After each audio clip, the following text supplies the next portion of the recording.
श्री साई मित्र परिवार तर्फे जाहीर मार्गदर्शन कार्यक्रम संपन्न। मूल श्री साई मित्र बौद्धेश संस्था मूल तर्फे शेतकरी महिला भगिनी आणि युवकांसाठी जाहीर मार्गदर्शन कार्यक्रमाचे आयोजन भागेरेका येथे आज करण्यात आले होते।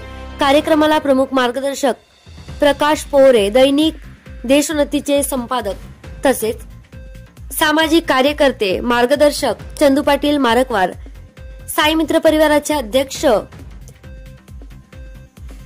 तसेच कार्यक्रमाला मोठ्या संख्येने महिला भगिनींची उपस्थिती होती। संचालक अमित राऊत यांनी केले तर आभार प्रदर्शन विवेक मुत्तेलवार यांनी मानले।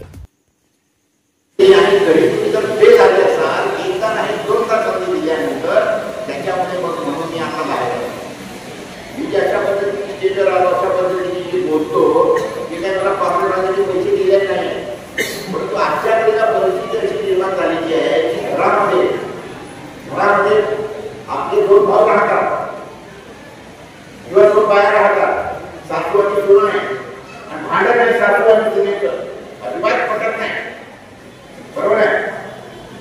सासू आणि सुनेचं भांडण आहे, घरामध्ये नालायक मनुष्य शिरला, घरामध्ये एखादा नालायक मनुष्य शिरला तर सासू म्हणे मला काय भांडवाय तू तिच्यावर अत्याचार करतो असेल आणि तुमचं भांडण असेल तर तुम्ही नंतर ते बघा, त्याच्या विषय तो आहे। आजच्या वेळेला असा आहे की तुम्हाला रस्त्याने जाताना एक नाक दिसला, फणा काढला, 10 आकडा दिसतोय आणि एक साप आहे। सगळे साप विषारी असतात का?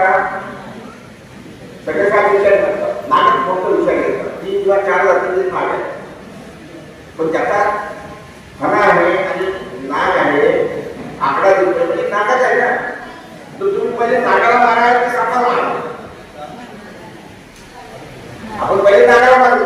आपल्याला काही दिसतंय आता की मध्ये नागा आहे, 10 वर्ष झाले, याने देशाला सत्यानाश केला, याने या राज्याची संस्कृती बिघडवली, यांना सत्तेवर बसण्यासाठी यांनी काय केले सत्तेवर बसायसाठी, म्हणजे तुम्ही किती फटाका मारल्या, कारण सर्व गोष्टी यांच्या हातामध्ये। आमच्याकडे पैसा नाहीये, काय करणार आम्ही? सामान्य माणसं लढणार कसं लढणार नाही? आम्हाला लढायला शक्ती काय आहे? परंतु आम्हाला आमची शक्ती आता निर्माण करावी लागेल। जोपर्यंत आपण एक होणार नाही, राष्ट्रसंत तुकडोजी महाराज म्हणतात की किड्या मुंग्या ज्या आहेत या सुद्धा एकत्र होतात आणि लढतात, पण आपल्याला ताकद कशी निर्माण केली बघा। हत्तीस आवडी गवती दोड, मुंग्या ही सर्पासकली जर्जर, व्याघ्र सिंहाशी फारती हुशार, रानकुत्रे संघटुनी। गवताचा दोर बनवला तर हत्तीला आवडता येतं, मुंग्या जर एकत्रित झाला सापाला फाडता येतं, कोणी जर एकत्र झाले वाघाला सुद्धा फाडता येतं। एवढी ताकद संघटनेमध्ये आहे, पण आम्हाला आता सज्जनाची संघटना बनवावी लागेल। दुर्जन जशी आपली संघटना बनवतात तसं आम्हाला सज्जनांची संघटना बनवावी लागेल, शेतकऱ्यांची संघटना बनवावी लागेल।